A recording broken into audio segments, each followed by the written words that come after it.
পুজো শেষের আক্ষেপের মধ্যেই সমাজ মাধ্যমে তৃণমূলের রাজ্য সাধারণ সম্পাদক কুণাল ঘোষের একটা পোস্ট জানিয়ে রীতিমতো জল্পনা তৈরি হয়েছে। আমাদের সঙ্গে রয়েছেন কুণাল ঘোষ।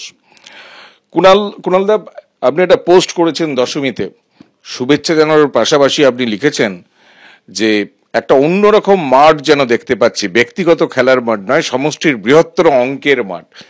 তা আপনার তৃণমূল ছাড়া আর কি মাঠ আছে, আর অঙ্কের ম্যাচ কেন? এটা আপনার পোস্ট? এটা আমার পোস্ট না, আসলে বিজয়ের একটা শুভেচ্ছার পোস্ট ছিল এবং কিছু কিছু ক্ষেত্রে হয়তো কোনো একটা আবেগ কাজ করে যায়, সেখান থেকেই পোস্টটা করে ফেলা। সেটা খুব ইলাবোরেট আমি এই মুহূর্তে করতে চাই না, কিন্তু আমার জীবনে যেহেতু আমি অনেক ঝড় জল উত্থান পতন দেখেছি এবং তার মধ্যে দিয়েই চলি, তো সেই জন্যই আমি যারা আমার পোস্ট দেখেন তাদের বলেছিলাম যে যদি আগামী দিনেও কোনো বাঁক দেখতে পান তাহলে আমাকে যেরকম আপনারা আশীর্বাদ করেন, কেউ কেউ পছন্দ বা বিরোধিতা করেন, সে তো স্বাভাবিক ব্যাপার, বাট মোটের উপর যারা একদম পছন্দ করেন, আশীর্বাদ করেন, শুভেচ্ছা জানান, যার জন্য আমি এখনো বেঁচে আছি, দাঁড়িয়ে আছি, তো আমি তাদের সেই উদ্দেশ্যে লেখা যে যদি কোনো বাঁক সামনে আসে তাহলে একইভাবে যেন তাদের আশীর্বাদ পাই। আপনার তো অনেক সত্তা, এই বাঁকটা কেন, আর বাঁকের মুখে মানে এটা রাজনৈতিক বাঁক? এটা একেবারে একটা ব্যক্তিগত অনুভূতি থেকে লেখা, ফলে আমি এটা ঠিক এই মুহূর্তে আমি না, মানে আমি যেভাবে থাকি, মানে আমি যত রকম কাজ নিয়ে যেতে চাই আমি আমার মতো থাকি। যদি কেউ আমাকে ভালোবাসেন, আমি যদি দেখি কেউ আমাকে ভালোবাসছেন, স্নেহ দিচ্ছেন, আমি জুতো পালিশ করে দিতে পারি। কিন্তু আমি যদি দেখি যত বড় ক্ষমতাশালী হোক, যে আমি যদি দেখি সেখানে আমার উপর কেউ একটা অন্যরকম মিনিমাম চেষ্টা করছে, তাহলে আমি ক্ষুদ্রাতি ক্ষুদ্র শক্তি হলেও আমার চেহারা অন্যরকম হয়। তো ফলে আমি আমার মতো থাকবো, আমার যেটা মন ভালো লাগে আমি সেভাবে করব, যেটা ঠিক মনে হয় আমি সেভাবে করব, ভুল কিছু করলে আমি শুধরে নেব, এবং সেটা করতে করতে যদি পথে কোনো বাঁক থাকে, সেটা নানা রকম ক্ষেত্রে হতে পারে জীবনে। আমি পেশাদার সাংবাদিকতা করি, আমি রাজনীতি করি, আমি লেখালেখি করি, আমি গল্প উপন্যাস লিখি, আমি দু চারটি অভিনয়ের সঙ্গে একটা চেষ্টা করছি যে আমি ভালো পারফর্ম করতে, নানা দিক আছে আর কি। না, এটা রাজনৈতিক, এই বাঁকটা কি রাজনৈতিক? আমি জীবন পথে চলারই বাঁক বলছি। রাজনৈতিক কি তাহলে? সে নানা রকম জিনিস হতে পারে, কিন্তু আমি যেটা করি নিজের কাছে খুব পরিষ্কার থেকে করি, এবং আমার কাছে কৃতজ্ঞতা, আনুগত্য এগুলো একটা ফ্যাক্টর।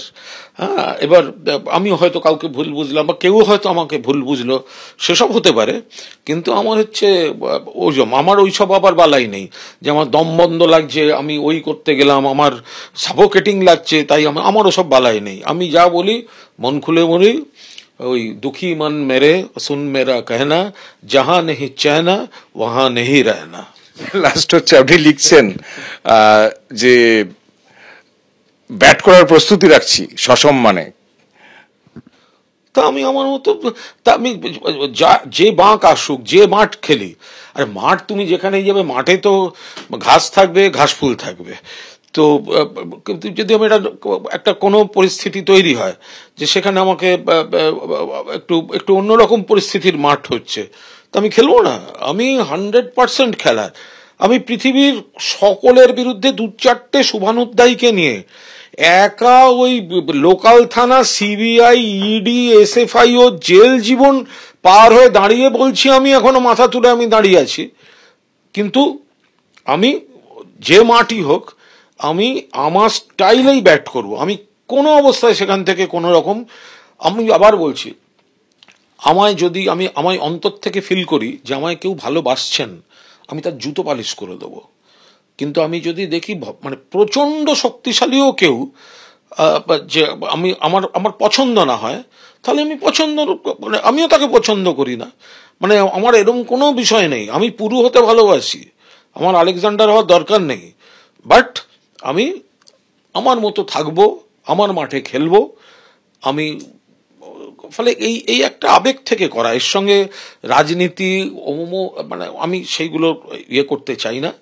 আমি মনে করি আপনি একটা সময় মানে ভয়ঙ্কর। আমি মমতাদির সঙ্গে প্রত্যক্ষ রাজনীতিটা অতীতে ছাত্র পরিষদ করেছি, কংগ্রেস করেছি, আবার পরবর্তীকালে মমতাদির কাছাকাছি আসার পর দীর্ঘদিন ধরে তার সঙ্গে একটা দিদি ভাইয়ের সম্পর্ক, কিছু লোকের গাত্রদাহ হয়েছিল, একটা ডিস্টেন্স হয়ে গেছিল, কিন্তু তারপরে আমিও জানি আমি দিদিকে শ্রদ্ধা করি, শুধু নয় আমি ভালোবাসি।